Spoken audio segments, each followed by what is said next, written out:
All right. Currency.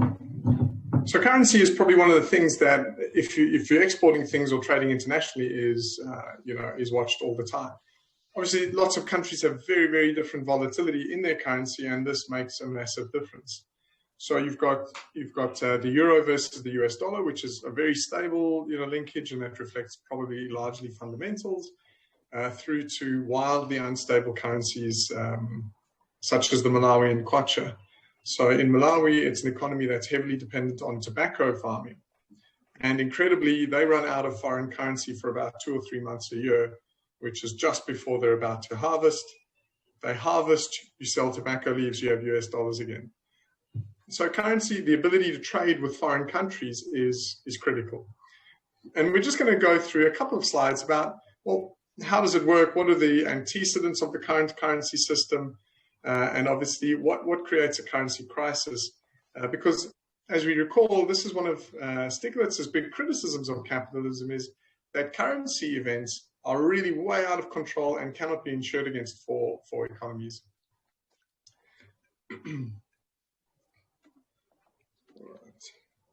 So obviously, at the moment, most of the world is on the floating exchange rate system, and that is where the foreign exchange market determines the relative value of the currency. So traders will buy the currency, sell it, and the quoted rate is effectively a market equilibrium. It reflects what the market participants think at that point in time. And a pegged exchange rate system exists when the value of a currency is fixed to a reference currency, and the exchange rate between that currency and other currencies is determined by that reference. So several developing countries have pegged rates. Pegged rates are very problematic, I would suggest, and most of the currency crises have occurred in pegged rate regimes. So this is not the lecture for talking about interest parity and uncovered interest parity, but fundamentally, currencies should diverge, all things being equal, by the difference in their rates of inflation, and currencies should strengthen or diverge again based on the interest rate differential for a risk-free investment.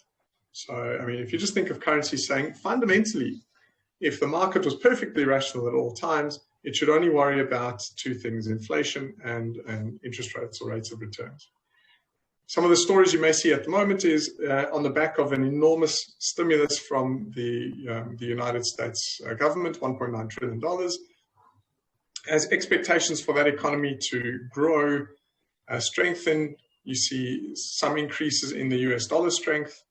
As the amount of money that the Federal Reserve releases into that economy grows, you see what they term risk on, and that means developing market currencies strengthen. And the reverse is also true. If it's expected that there's going to be poor economic performance, it's risk off. New developing market currencies perform quite badly at those times. So currencies move a lot in reference to the expectations of any market, and somewhat to local market news. So one of the first currency systems was actually the gold standard. And when I say global currency systems, the origin of the global standard goes back to effectively ancient times, where effectively gold was a neat store of value. It was a unit of account. 5 gold pieces meant something, right? It had a value. But clearly, people carrying around gold would no longer work, and so a paper currency was created. But version 1 of all of our currencies, which today are fiat currencies, and we'll get to what that is, but originally, your currency actually could be converted into gold pieces. And that was a guaranteed rate that your central bank promised you. 1 gold piece for the US was $22 per gold ounce. And what that did was, that was the promise, and that's why you believed in your paper currency. If you've come off physical object trading, I give you gold and you give me something back, this idea of physical paper really only worked because you believed that you would get something of value back. And so there was a time, actually all the way up to the early part of the century, of last century, that currency was directly linked to a gold value, and that was called the gold standard. So under the gold standard, $1 was 23 grains of fine gold, and that was a definition. So if you notionally went to the central bank, the Federal Reserve, with $2, you could get 2 times 23.2 grains, and they promised that. And that was what led to this, the confidence in the system. And the exchange rate between currencies was based on the kind of ratio. So different countries set different ratios of how much gold you would get for their currency. And central banks maintained that ratio, and their job was to make sure that the amount of currency in circulation reflected how much gold they owned. I mean, immediately you can understand there's some issues with this. But let's talk about the biggest economic problem with this. Notwithstanding, if you found more gold, you could make yourself a richer country, and was that really an equitable or sensible outcome? So how the gold standard transmitted balance of trade differences. So a balance of trade differences, I sell more things to you than you sell to me. And so I have a surplus, you have a deficit, right? Current account surplus, current account deficit. And what would happen is at the end of the month, I would say, okay, I have a surplus of $1 million, and that's 1 million times 23.22 grains of gold, and you would send a gold shipment. But what that would mean is you have less gold in your reserve. And so you had to reduce the amount of currency in circulation in your economy, because you guaranteed that 1 unit of your currency always meant how much gold. And so the way you do that is you raise interest rates, you raise reserve ratios, and effectively you drag a lot of money out of and you can imagine these tools aren't perfect, so it's a pretty rough instrument. They do work, but they're not as fast as one would hope. But effectively, that meant there was a lot less money in the economy. So imagine if your country ran a current account deficit tomorrow morning, and you woke up and 20% had been removed from your bank account. That's life. And then when you run a surplus, they just add 20% to your bank account. So you can imagine what happens. When you run a deficit, it is enormously painful. Enormously painful. And it caused huge recessions anytime you ran a deficit. And in a surplus, your bank account increased and you ran into massive inflation because your bank account was literally 20% bigger. You went and bought a house because why not? Everybody's bank account's high. You can imagine, so this system led to enormous amounts of structural pain because the adjustment mechanism was brutal. You simply took money out of an economy. And you don't need to worry for the purpose of this course of how the technical methods that the central banks did it. Imagine your bank account, depending on how much your country traded, would move up or down and what that would do. So it was very pro-cyclical. When things went badly, your bank account dropped. You didn't spend anything. And when that happened, things went even more badly for an economy. So every shock had to be absorbed through this price level domestically. And although the system provided excellent long-run price control, it provided very poor stability and very poor full employment. And today, you would note that most central banks are quite worried about full employment. This is our kind of current understanding of the world model, that countries and people, populations deserve quite full employment pretty much all the time. And in fact, now we err on the side of excessive stimulus. Certainly $1.9 trillion in the US economy is nothing if not right on the edge of that. So the gold standard didn't work post-World War II. So obviously World War II is a huge moment in sort of designing trade and economies. And so a fixed exchange rate system replaced the gold standard. But now it's no longer promising gold. It's just a fixed rate. And what that was is that everybody was pegged to the US dollar at some ratio. And they then set up some other institutions, the IMF and the World Bank, in order to act as shock absorbers. So they said the gold adjustment mechanism was actually too painful. We'll have these two acting, and the IMF will lend money when it's required, so your economy doesn't need to contract as aggressively, and the World Bank will promote trade, etc. So the World Bank lends money in two ways. Under the IBRD scheme, it raises a lot of money through bond sales, and the borrowers pay a sort of market rate of interest. And International Development Agency, they give discounted loans to poor countries. And now we turn to the IMF, and the IMF, has had some really bad publicity over time. But the IMF role was primarily, firstly, discipline. A fixed exchange rate put a brake on competitive devaluations, and so they were about policing this to make sure that people didn't compete based on exchange rates. And it also imposed monetary discipline on countries so that you couldn't just print and governments couldn't just spend. Sorry, Nick. Yep. I'd like to hold on for a bit.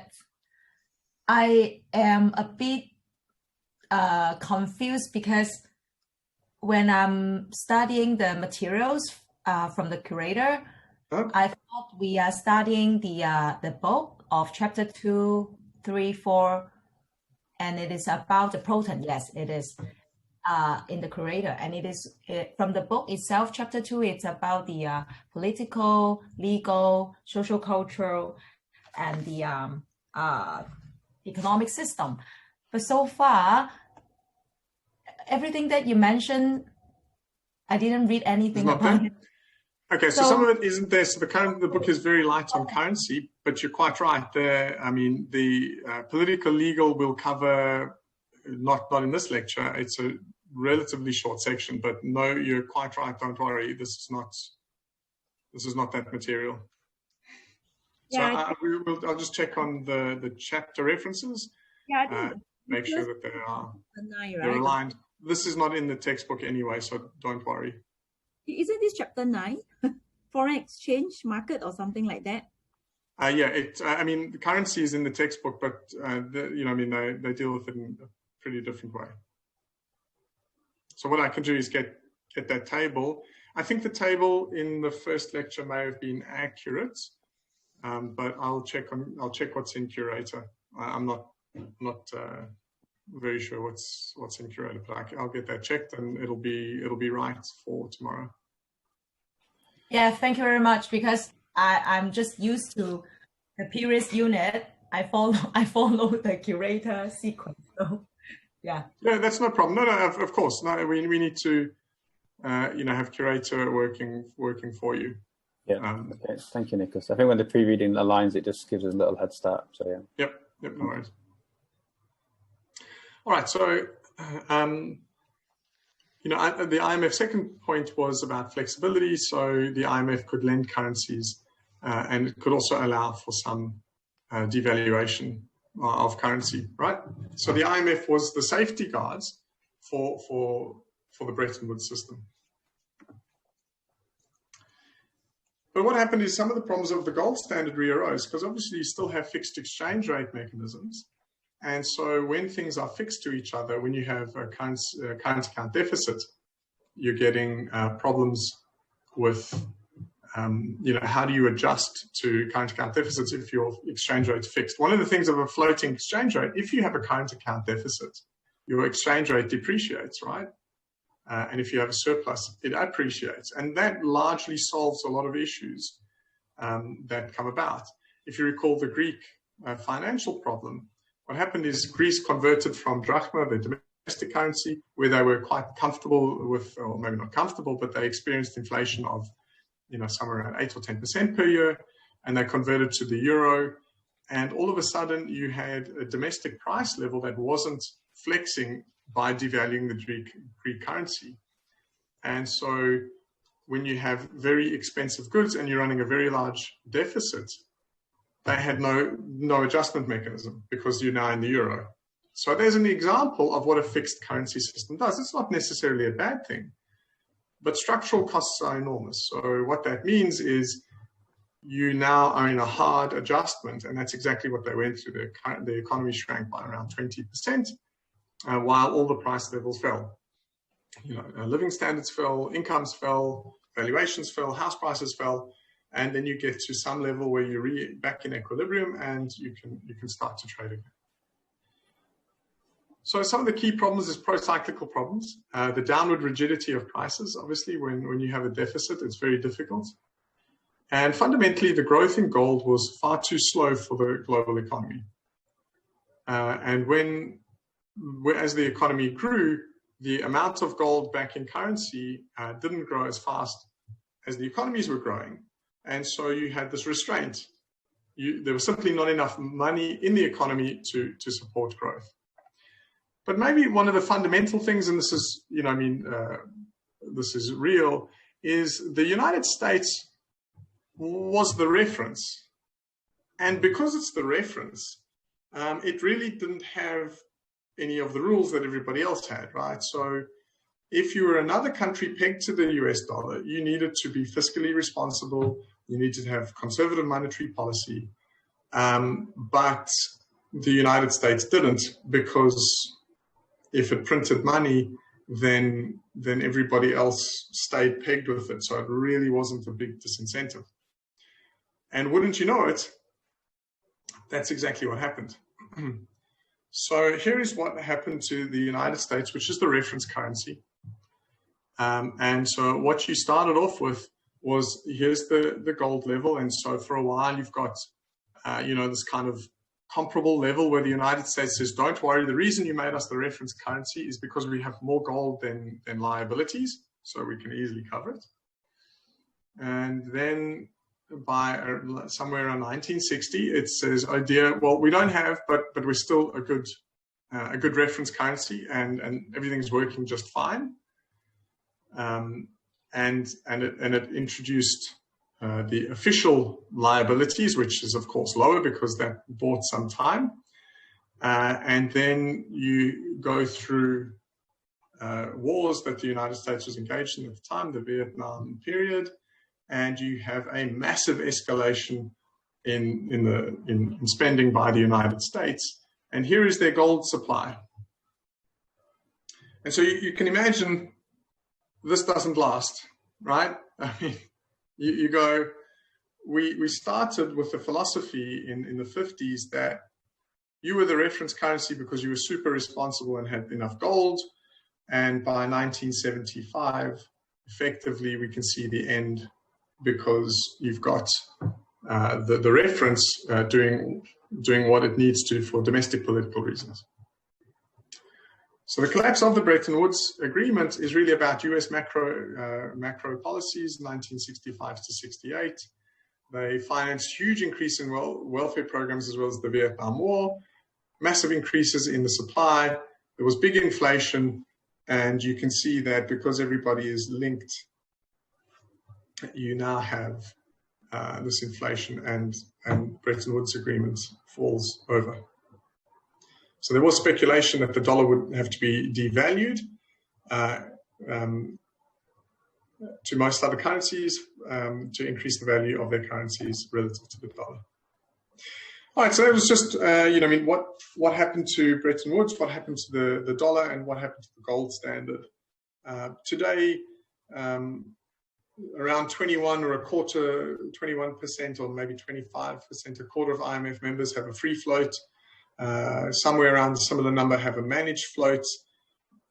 There's some currencies where, like EU, they use a common currency, and then there are some very inflexible pegged arrangements or adjustable pegs.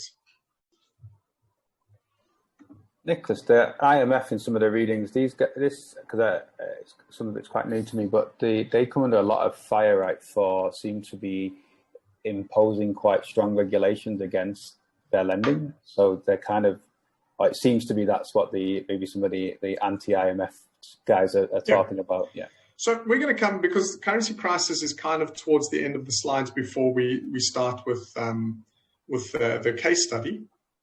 So we've kind of got like 7 more slides here, and we're going to just touch on the IMF. But probably one of the challenges for the IMF is, I would suggest the big criticism is their overly dogmatic approach to their long-term goals. So if we look at the Asian financial crisis around 1999, you had a problem where the IMF came to these economies who were experiencing large capital outflows. And so what's happening is there's no money coming into the economy, no currency currency coming in. So it's a very contractionary event. And the IMF says what we're about is conservatism, strong banking sector. And so they raise the capital requirements, they force banks to merge, they jack up the interest rates. And so you had this very pro-cyclical effect in that crisis. And it was very damaging for the IMF because you went from countries who said, we were financing our trade deficits and things may have gotten a little overheated and we're sorry and let's just unwind this position over a couple of years, to these very aggressive policies going, okay, well, right now you have lower investor confidence, and so what we want you to do is tidy up your banking system tomorrow. And what that means is ordinary people who were borrowing were foreclosed. And so you go from a situation which was already difficult because you don't have foreign funds flowing in. So interest rates are already going to creep up on you because if you don't have money coming in, you ration it through interest rates. And that makes mortgage payments more difficult. Okay. And then the IMF says, no, but what we want is a reserve ratio. The banks need to hold more capital. So now they have to withdraw loans. And then they're merging banks. And they're saying, get rid of your bad debts. And so really the big criticism that I'd suggest is non-scandalous and is rooted in fact is perhaps this overly aggressive dogmatic approach to, well, long-term, you've got to have great banking systems.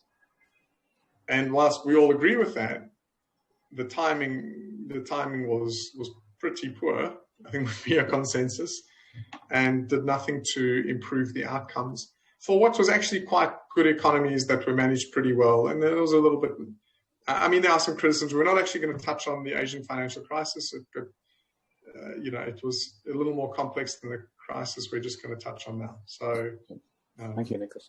Any other IMF? No. Okay. So there's sort of three types of crises that have been that have required involvement by the IMF. Currency crisis, that's a speculative attack. So England went through this in 1993 when it had to pull out of the exchange rate mechanism.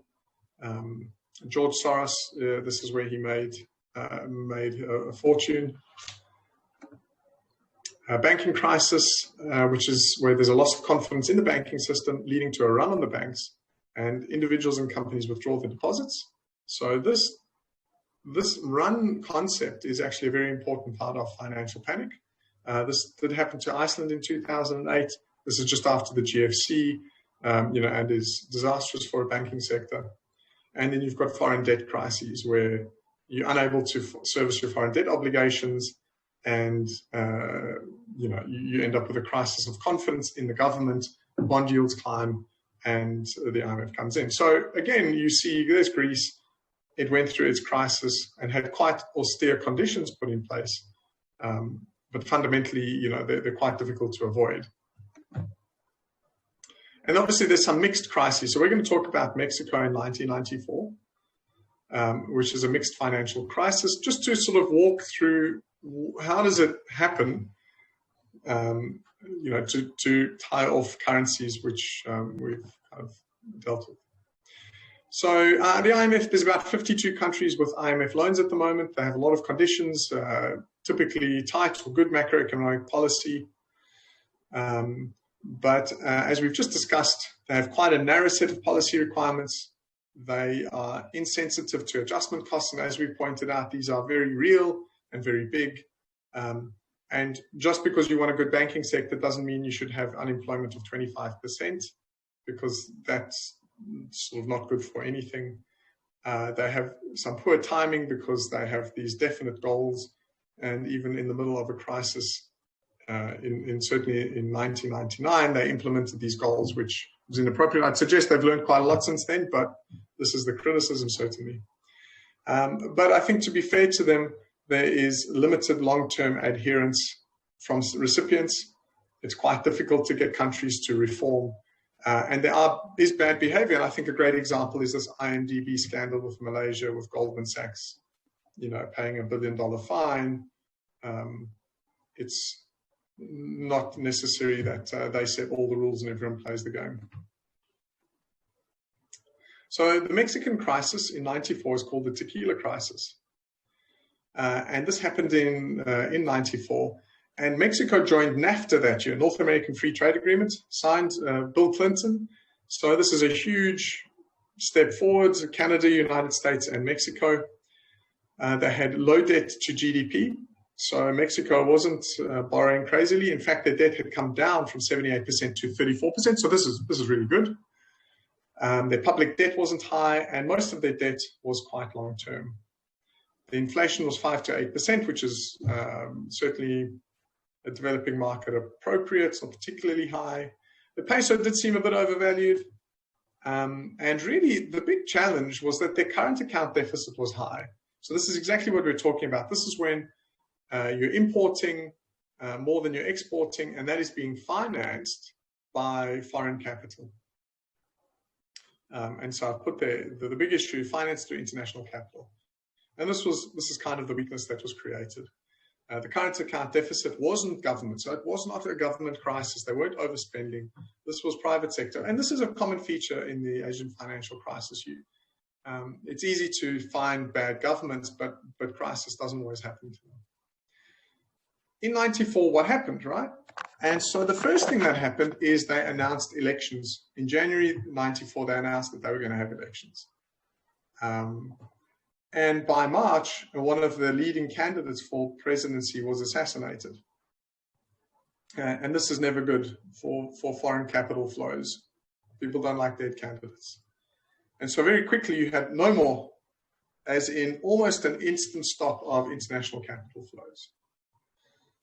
So here we have a bit of a discussion. What are the Mexican central bank's policy responses? It can replace international capital by buying the bank debt itself, or it can raise interest rates dramatically. So I'm going to ask you to just to go into groups and kind of think about these two dimensions only. And then secondly, it can maintain a peg because, and the argument here, remember, you've just joined NAFTA. So do you say the United States, we've got a bit of a problem, so we'd like to devalue, which is one option, or do you say, no, look, we will actually keep our peg because we have just joined NAFTA and we don't want everybody to think we're cheating the system. And then, so you've got to pick one of these two and you've got to pick one of these two. So I'm going to stop the share now.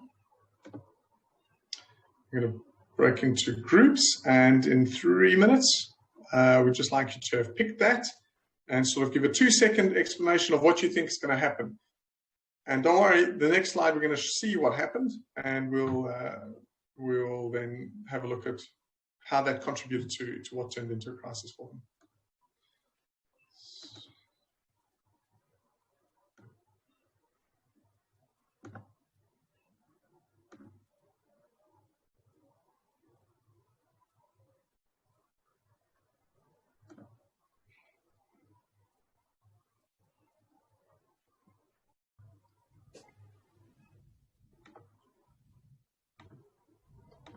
All right, good. So we're going to head through this reasonably quickly. So we've got what we think we might do, and this is what the central bank actually did.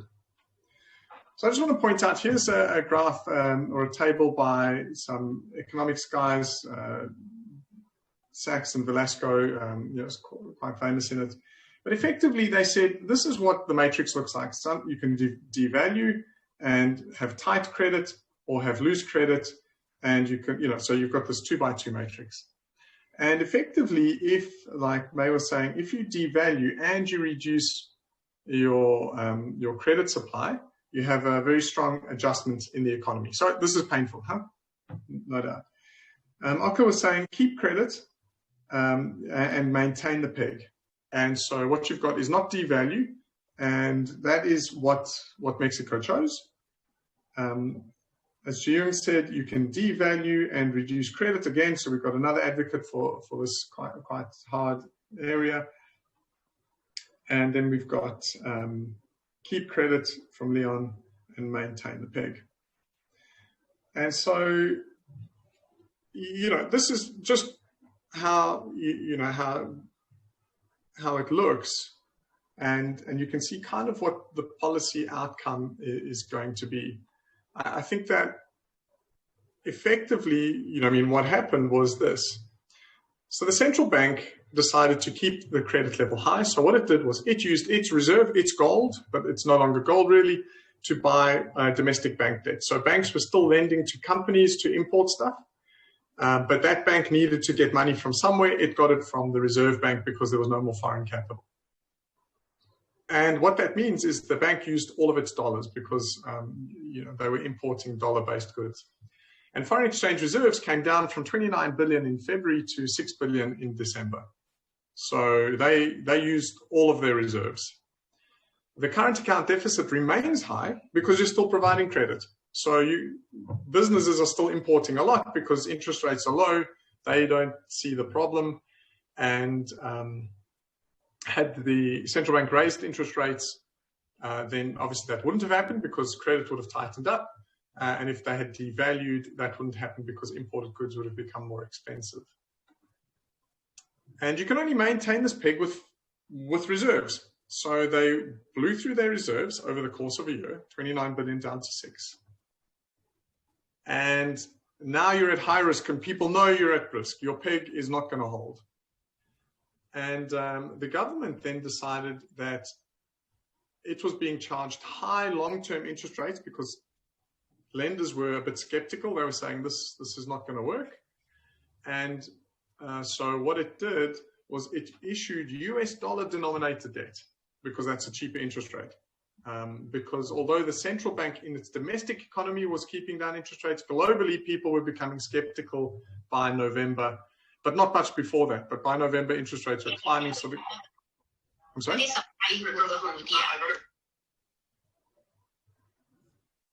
I didn't hear that at all. I think it was background noise, Nicholas. Some mic was left on it. So this is, they went through this process, and then in November, the Attorney General resigns, and by December, there's rumors. And obviously, when you get rumors, the central bank has to prop up the banks, and it ran out of money, and a sudden devaluation occurred. And then with panic in the air, the government debt comes under attack. Now, remember, they didn't have a lot of government debt, but that doesn't matter anymore. They had started issuing dollar-denominated debt during this year. Now it's very expensive. They issued short-term debt, and now the short-term debt needs to be repaid, and they need to get new lenders to lend them money. And that doesn't happen because new lenders want very high interest rates. And so people stop lending to the government, and interest rates go through the roof. And now the government is about to default. So this is a real crisis, right? We've gone from maybe a not so great decision and a bit too much credit in the economy to a point where the government is no longer going to be given the facility rollover, and it could default on its debts. And it certainly won't get any more currency to do anything. So pay salaries, do infrastructure. This is now a full-blown crisis. And the private sector then goes into it because nobody wants to lend because they don't know what's going to happen to the currency. So if you think about the Asian financial crisis, this looks quite similar. You start off with one piece of string unraveling, and then a couple of things keep happening, and eventually the private sector can't get any money either. So the currency is an unknown, and the central bank is unknown because they don't guarantee your money anymore. And so your banking sector is under enormous pressure, and all of your loans, if you think of your mortgages, this gets cut off. There is nothing going on in that economy for the period of the crisis, which is fairly short. And this is what happened. Their currency went from this level to this level in this amount of time. So something like 3 or 4 months and your currency halves. So any imported good is twice as expensive. So you can imagine what that looks like. And here is the interest rates. So they're living at this level. And then by the end of the year, that's what happens to the interest rate. And you'll note that the real interest rate hits 40%. So that is what a crisis looks like. And within a year or two, it's all over and the currency comes somewhat back to where it was. It probably settles at about 25% lower than its level, but the interest rates come down. So just to wrap this up, one of the key things to note is that beforehand, it's not true that this is well expected. Crises aren't, otherwise it wouldn't be crises. So the spreads on their bonds were pretty small. The yields on their bonds were near international levels. And the number of article mentions for bad governance, etc., in Mexico for that year were actually very low prior to November. Panic is self-fulfilling, and effectively, if you have low reserves and a lot of domestic credit and a shock, this is big precondition to a currency crisis. So solvency is not all. Low debt to GDP is not enough. It's good, but it's not quite enough. And you can get a liquidity crisis, which is people simply don't want to lend to you, even though you have the ability to repay. And as you saw, the Mexican government was a fine credit risk. They had good tax receipts. They had low debt levels. But you can get into a situation where people don't want to lend. And then finally, holding on to a peg, one of the reasons they said that they did this is they said they didn't want to let go of the peg because it would reduce confidence. But the reality is holding on to a peg by itself is not the trick. It's being able to sustain it. And that experiment has been tried a lot, and it almost never works. So on to the case study. I have quickly had a look just before we start the case study, and I will amend curator, but the appropriate chapter for the next session is chapter 12, and those readings from Demowat. We have effectively done 6, 7, I'll give you the list, but I think today was effectively 6, 7, 8, 10, and 11 that you can largely tick off the list. So it was a lot of material. Apologies that it wasn't put out like that, but the next lesson will be effectively almost exclusively on 12. So we'll do a fair amount on business strategy. And as we said, we've gone from very global, and we've spent the 2 lessons on that. Now we're going to get into much more finite, much more practical things about businesses. How do you make those decisions, which is the focus of the course. So chapter 12, but maybe more importantly are those readings than the book, which is quite light on strategy. I'm just loading the case.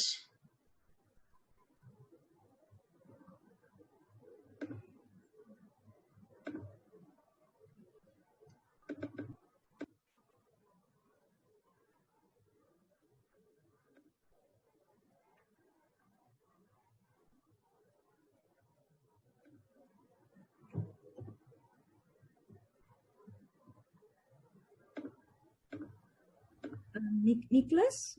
Please clarify. I'm taking your unique guide. I'm just ignoring Curator for the moment. When I look at your unique guide, I think you probably need to help us here, because if you look at chapter 12, actually in your unique guide is actually for lesson 2B, which is next Thursday, right? And the unique guide does not even have like 6, 7, 8 is actually supposed to be Monday lectures. So you're saying that you expedited, right? Yes, so I'm gonna edit the documents and send it out. But for the immediate resolution of that question, the next lecture is going to be 12. Oh, that would be. And what I'll do is I'll go through the unit guide chapters and just amend all of them and send that out to everybody. So, but next lesson is effectively chapter 12, and we have completed, as I said, 6, 7, 8, 10, and 11.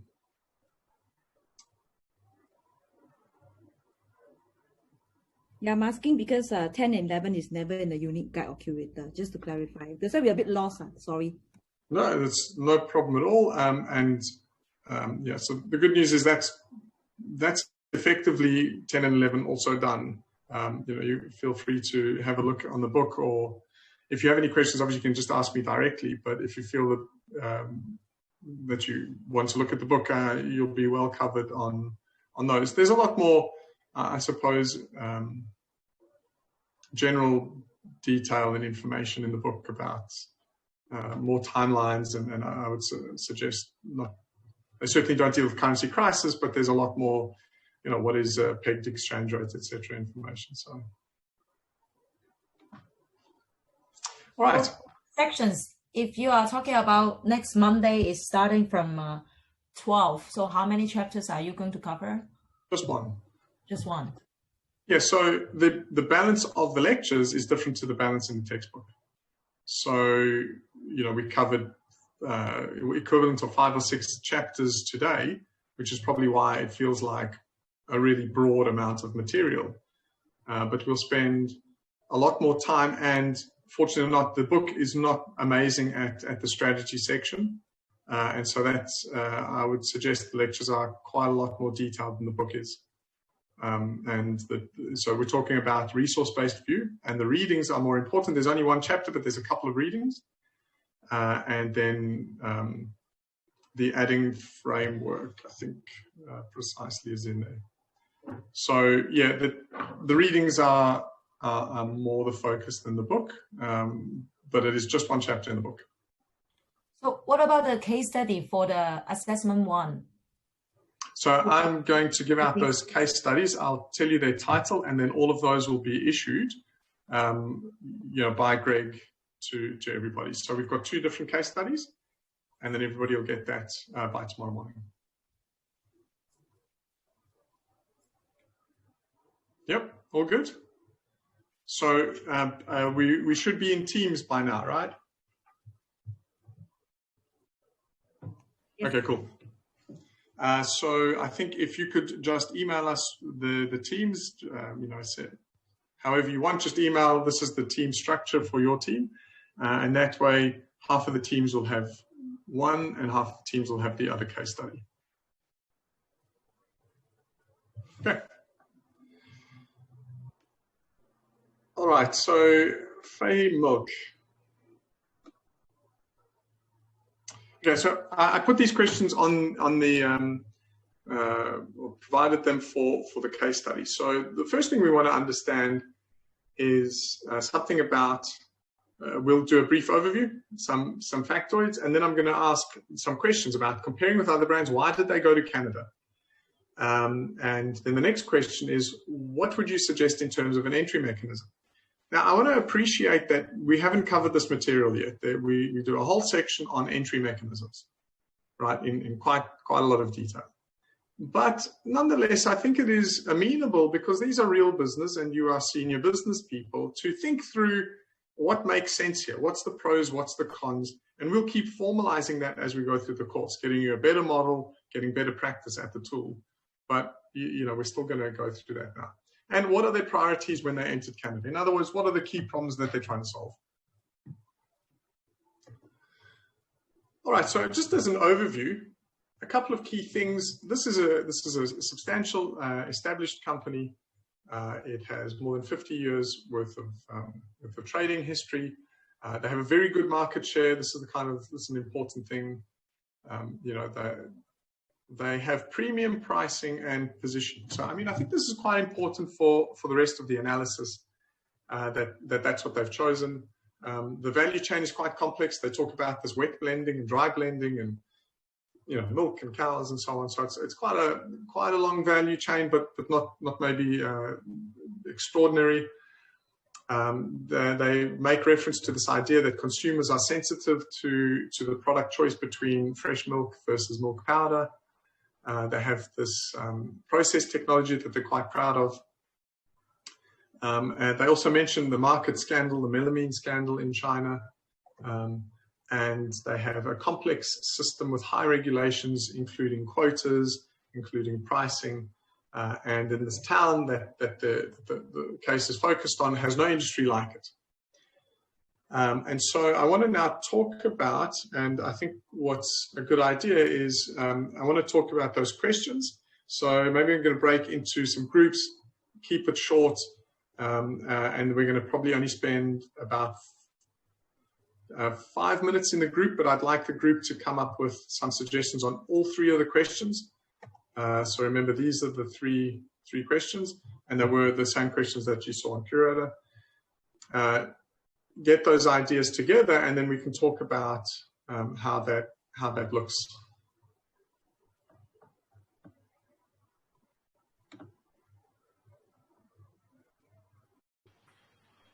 Look at that. All good. All good. Okay.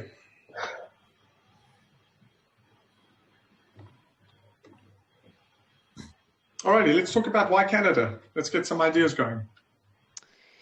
I'll kick off. We're against the clock, so we'll let's push this through. I'm happy to chip in. It was sort of about the scandal to regain its to its product being safe and trusted. Yep. Cool. Anything else? Other groups? Canada was ready to receive this kind of direct investment. The government was pushing for expansion in Kingston. Yeah. Cool.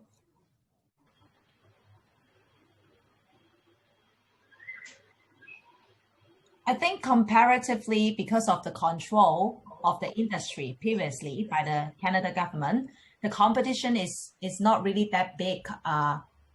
Like there are not many direct investment yet. So I think Canada, compared to Australia or US, it is a better market to fight for. And also the source of the milk in Canada, since the government controls so well, guarantee that the quality is aligned with their market position, which is the premium and high-end products. Resource was there, labor and infrastructure was ready. Yeah, sure. The actual location of Kingston is useful. So you're right. I mean, this is what the why Canada, and you've picked up like pretty much all of these points, which is the goal. Like business, trade, internationalization is businesses making decisions. So we've got what you're saying there, Paul. Sorry, we've got this idea of a good location in terms of goat milk, right? Kingston is actually close to cows, which is useful. We've got this quality of milk, and as we've said, it suits their brand position. It deals with this idea of the scandal. And there is strong domestic competition. So why are they there? Well, it's actually very competitive in China, and you've got to keep moving forward. So these are kind of the fundamental reasons. The separate sourcing of milk is pretty useful. China production does have limits. There's a great point by Vicky that goes, really, remember they tried something in California. They had a look at California. And I say it's not as full on as California, and if you excuse the casual language, but entering the United States market is the big league, right? You get to the Canadian market, there's far fewer competition. And what are you doing? You're actually learning about how to internationalize. And in lecture 4, we talk about entry modes, particularly.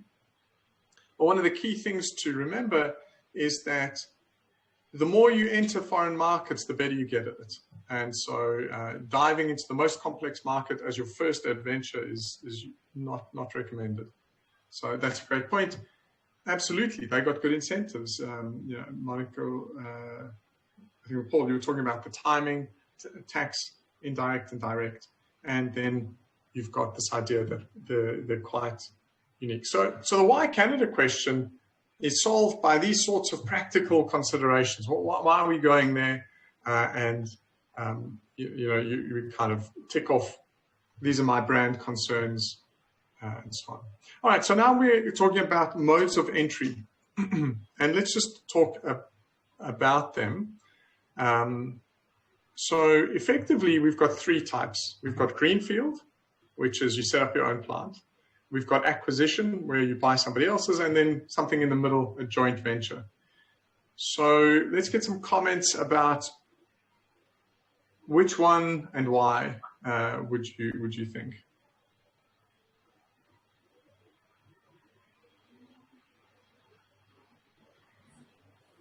One of my thoughts was around joint ventures, building stronger ties to the local labor force in the area. Okay. So you're saying that a JV has staff, and that's useful, right? Yeah, the local knowledge. So there's potential to partnership there. Yeah. So they've already got a head start. Okay. Maybe M&A. What do you mean by maybe M&A? Just acquiring some company in Canada. Okay, and why would they do that? Like, what's the benefit for them as the other two compared to the other two? And then they can have a more control on the business, and then yeah. So basically, I think the control of the business management and the joint venture is always like a issue. I mean, potential issue to revenue split, and when a business like become bigger, they have to think about who will have the control on the management and etc. Yep. Yeah. Cool. I think other milk companies in China have done similar things, right? There's lots of multinational partnerships that in this industry. So the case talks to a few other success stories. Yeah. Yeah. All right. I don't know, Vicky, has your group gone through anything? Is it about the second questions? Yeah. The greenfield or acquisition? Yeah.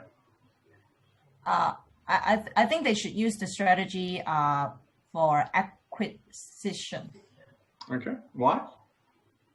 It's easier because even though they are strong in the China domestic market, but when they're entering into Canada, according to the case, the government is just newly open to the to the other competitors, right, into the local market. So it's easier to adopt instead of create. So acquisition would be the best strategy. And acquisition from the case itself, it's also the best strategy for Chinese companies like that to start their business. That's what I learned from the case. Okay. Yeah. Monica, have we heard from your group? So I'm just, yes, I know because... Yes, you have JY, okay, cool. the MMA, yep. All right, excellent. Okay, so let's talk about those key insights. And again, it's not about trying to forecast or crystal ball what was done, although we will finish off with just saying what they did do. So in Greenfield, it's obviously a big investment, right? It takes the highest demand on your own expertise, but you do get total control, but it's also slower, right? So you know, each of these has characteristics of them that you want to kind of think about when you're applying it. So you go, all right, do we have the money for a big investment? And secondly, does the market protect our investment? Do we have the expertise to pull this off? How important is control? So I would suggest that if you've got a big investment and you're worried that the market won't support it, this wouldn't be Greenfield. But if you're comfortable that laws and regulations are secure, then you're comfortable again with Greenfield, right? As one dimension. If you have a lot of expertise, you're more comfortable with Greenfield. If you don't know much about the market or about the technology, then you'll need a JV or acquisition. So in acquisition, obviously, you've got suppliers and employees in place, right? You don't need to create anything. You've got a clear investment. You understand the payoffs, but you do need targets. And one of the problems in the case is that they don't really say there's a lot of businesses doing this. In fact, they do mention that it's not a well-populated space. And so you're going to need to find a target of sufficient size and scale, which may be pretty challenging. And then JV is somewhere in the middle where, there is a risk offset, so you're not taking it all on. You've already got suppliers and employees, which is useful. You know your investment. And the cultural integration question is, again, middled. So when it's Greenfield, you need to have people who are able to do that. When you acquire something, you can potentially leave a culture intact. But when you're trying to work quite hard together, your cultural integration is probably the highest demand. So let's just talk. Market failure is not a big issue in Canada. So in a weak market, we said, this is something you might be concerned about. So a big investment in Canada is not the same risk as if you said, I'm putting a big investment in the Democratic Republic of Congo, right? That's what we're talking about, market failure, where you simply do not know if you'll own it after you invest in it. This is an issue. Can you pull it off? So competition intensity, knowledge of internationalization, and concentration levels of competition. These are important considerations. So the higher the competition intensity, the higher the concentration, I would suggest the less likely you are to do greenfield. And that's a practical thing. If you consider a business market where you've got a couple of very dominant players, is that the time to be expeditious and try set up your own? You have no networks, you have no contacts, so that becomes very, very difficult. And the knowledge of internationalization is also a key, a key feature here. So I would suggest that the lower the knowledge, the more likely JVs are to being the best thing, right? And then finally, investment level. How much is on the table? In other words, how much do you have to invest, and how much can be taken from you? So intangible assets are more risky in JV contexts, right? And we're going to do this. Don't worry, we're going to do this again. We're going to go more formally. But you just got to be thinking about, because then by the time we do it, it's kind of much more natural.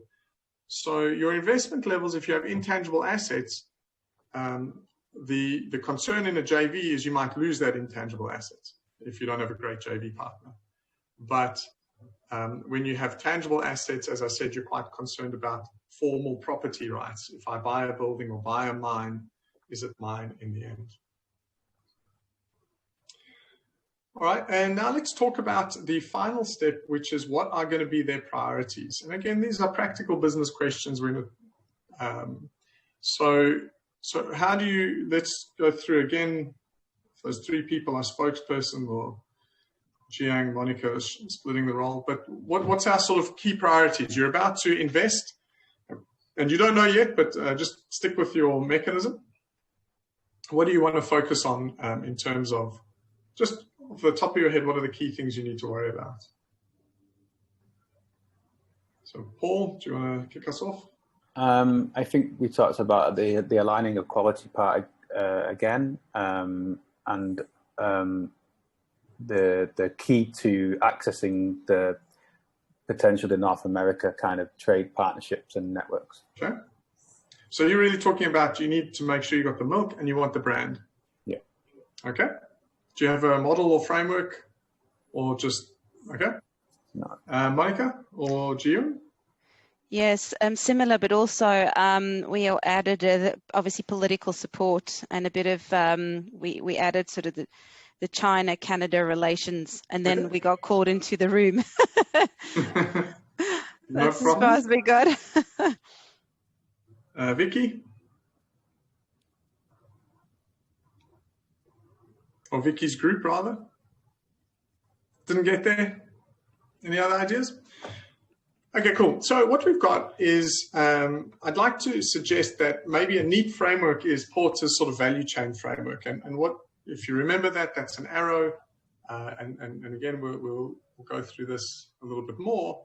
But effectively, he divides the business into these kind of direct value delivering things. So you got to get stuff in, you convert it, you get stuff out, and then you do marketing and sales. So I agree with you, Paul, this is important. And inbound logistics, we need the milk. But one of the things that we didn't touch on is this ability to get the wet blending process from China to here. So there's a big technology transfer that needs to happen. That's under operations.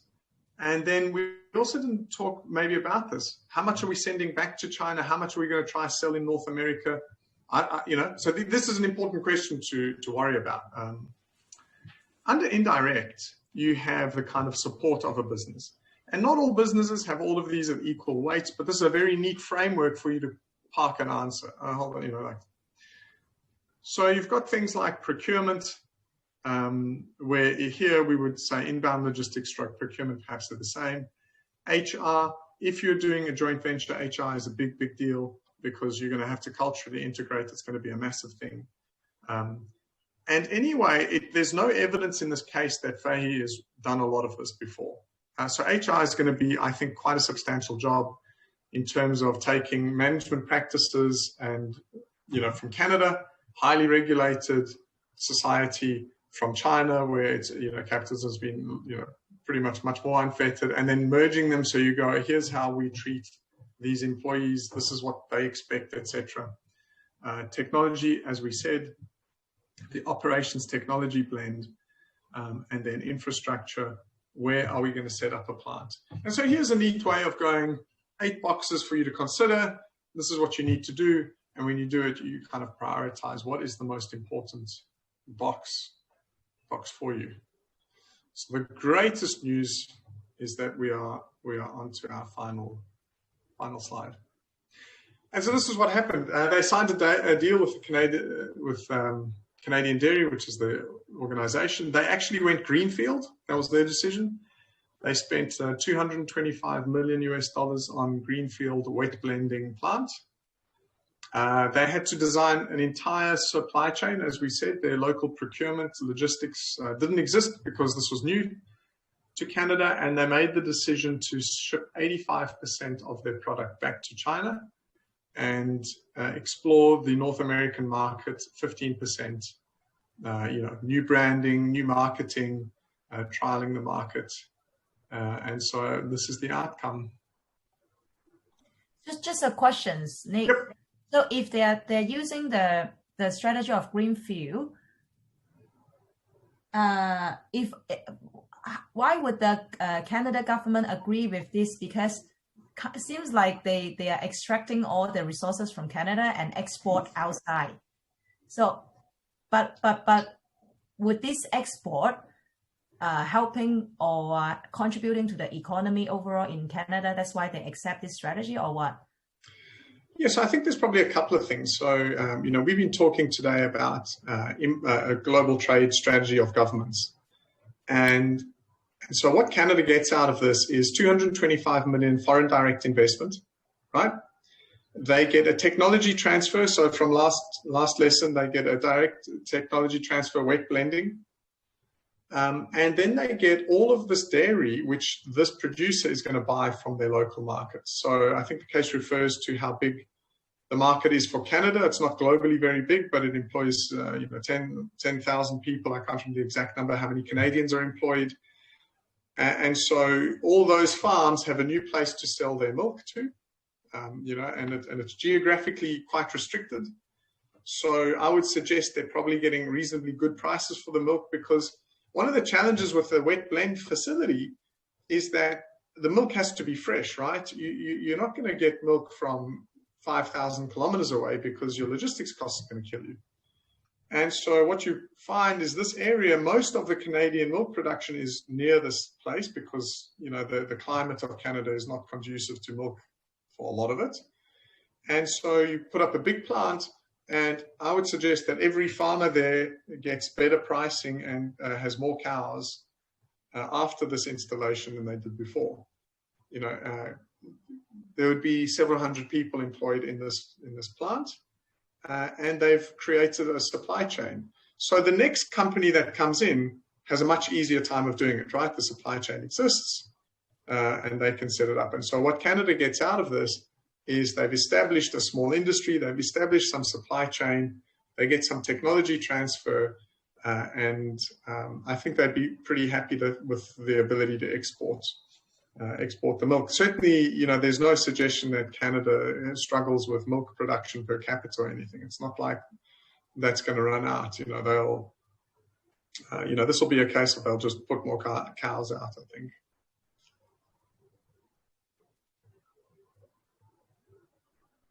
Alrighty. That is us. And I'll see everybody on Monday. Remember, it's Monday is chapter 12 and the readings. I'm sorry, Vicky, that there's not more for you to read, but it is just the one chapter and the readings. But it'll be, I think that is going to be interesting enough as it is. And then that revised unit guide will just edit those chapters correctly and make sure, for example, that it's not chapter 15 or so, but I think it's just going to be chapter 12. And then I'll just update all of the weeks and resend that out. Any other questions? Just on there's a couple, I think, frameworks that we need to know for assignment 1. Yes. Will they be covered by Monday? Yes, they will be covered on Monday. Yeah, we cover those ones that you require on Monday. Yeah. Yep. So they're not. Just regarding the presentation of assessment 1. So number 1 is about the introduction of the case. Number 2, it's about the using the models to analyze the case. Number 3, it's also got 3 minutes only, but facilitating the class to discuss the questions showed in the case. No, it's not facilitating. Just people can ask you questions about your answers presented. Oh, okay. Yeah. Also, basically, it's introduction, using the model to answer the questions from the class as a group. That's right. Yep. So I mean, that's why it's not too bad. We're going to fit them all in, and having that opportunity to use a model together, often irons out some of the application issues. Nicholas, maybe we'll have more questions on Monday, I suppose, after our case, if you're okay. Yeah, of course. Sometime. Yeah, thank you. Cool. So the cases will be all out, as I said, tomorrow, and the unit guide and so on. But yeah, it's more application oriented the Monday than the kind of very broad high level theory, which is pretty interesting, but not too many times you'll get asked directly this, as executives.